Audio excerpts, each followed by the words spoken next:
श्री हरिवंश महाराज जी मेरा प्रश्न है कि भगवान जी ने इस सृष्टि की रचना की, हमें इंद्रियां भी दी और वही हमें शास्त्र के माध्यम से माया और भोग विषयों से दूर रहने की शिक्षा भी देते हैं। तो क्या मायापति जी ने माया की रचना माया से दूर रहने के लिए की है? देखो, भगवान ने दो पक्ष रखे हैं, एक सुख एक दुख, एक पुण्य एक पाप, एक माया एक भक्ति, दोनों रचे हैं। विष अमृत दोनों रचे हैं और रच करके छोड़ दिया। अब तुम विष पान करते हो या अमृत पान करते हो? तुम माया का स्वाद लेते हो या भक्ति का परमानंद लेते हो? ये आपके ऊपर छूट कर दिया है, जीव को स्वतंत्र कर दिया है। तुम जो चाहो कर सकते हो, चाहे अपने कर्म बिगाड़कर दुर्गति, चाहे कर्म बनाकर सदगति, दोनों पक्ष भगवान ने रचे। अगर केवल माया ही रचा होता तो फिर प्रश्न था, फिर दूरी क्यों बनाए? क्योंकि दूसरा पक्ष है नहीं, तो दूसरा पक्ष भक्ति है जो परमानंद प्रदान करने वाली है। अच्छा, माया कोई त्यागने वाली वस्तु नहीं है।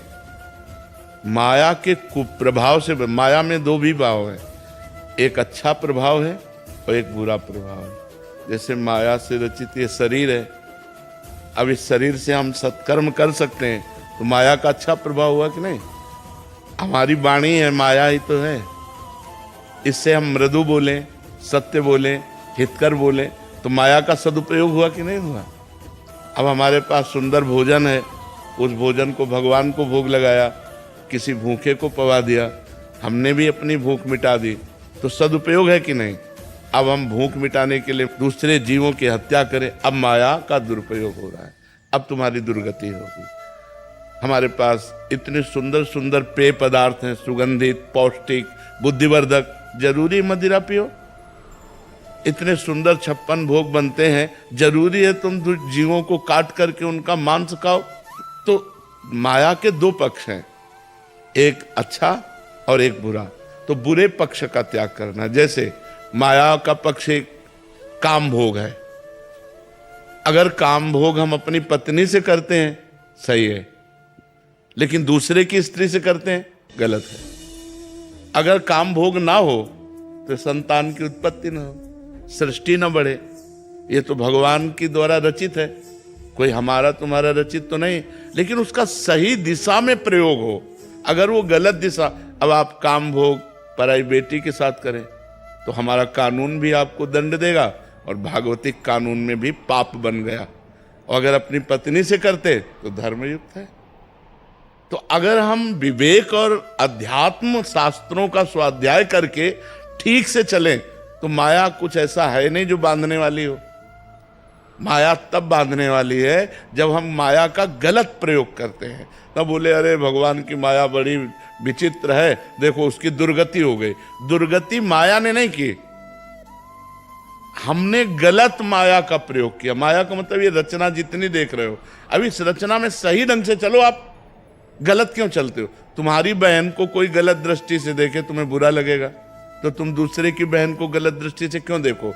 आत्मना प्रतिकूलानि परेशान न समाचरित। तो माया हमें ये बताओ कि बंधन कारक क्या है? ये माया, कपड़ा माया, माइक माया, ये दीवाल माया, ये सब सहयोग कर रही कि नहीं भक्ति के लिए?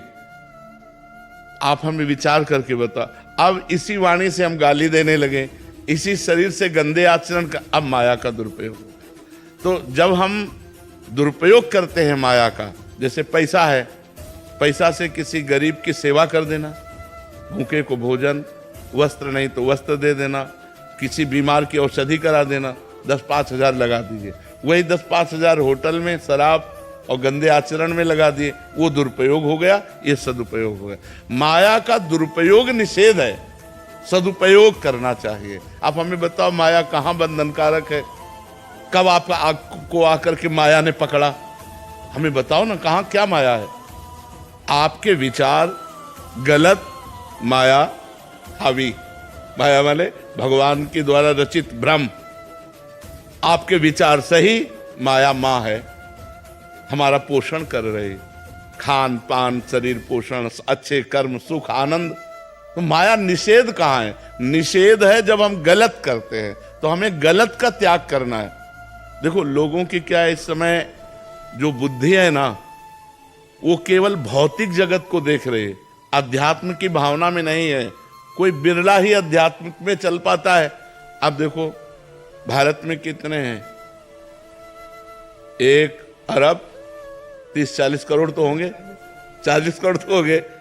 अब उनमें से कितने ऐसे लोग हैं जो अध्यात्म में चलते हैं? चलने वालों में कितने ऐसे हैं जो सही चल पाते हैं?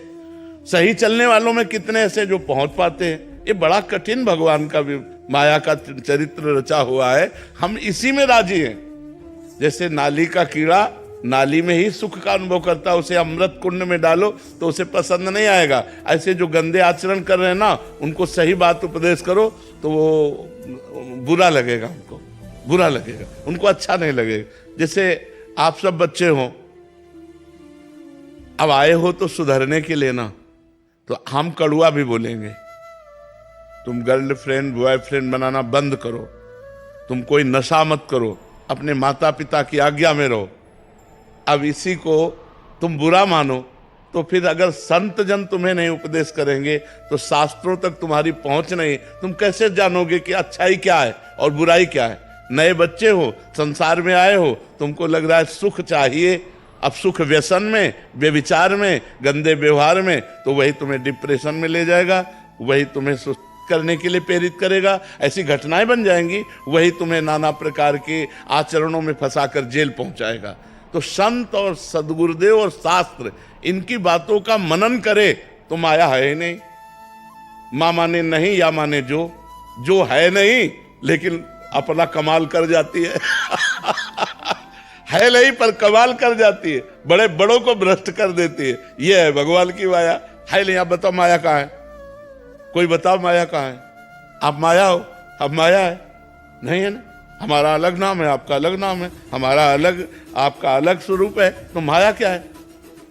अब हमारे और आपके बीच में जो आचरण है वो यदि गलत हो गए तो माया हो गई। अभी आप जब यहां से निकलेंगे तो आपसे कहा जाए माया से मिल के आ रहे हो, तो आप कहोगे नहीं, हम तो भक्ति का आनंद लेके आ रहे हैं। तो जब हम 4 लोग बैठ करके अच्छी वार्ता करते हैं तो वो भक्ति बन जाती है, और जब बुरी वार्ता करते हैं तो वही माया बन जाती है। बस इतना अंतर भगवान ने इसीलिए दोनों पक्ष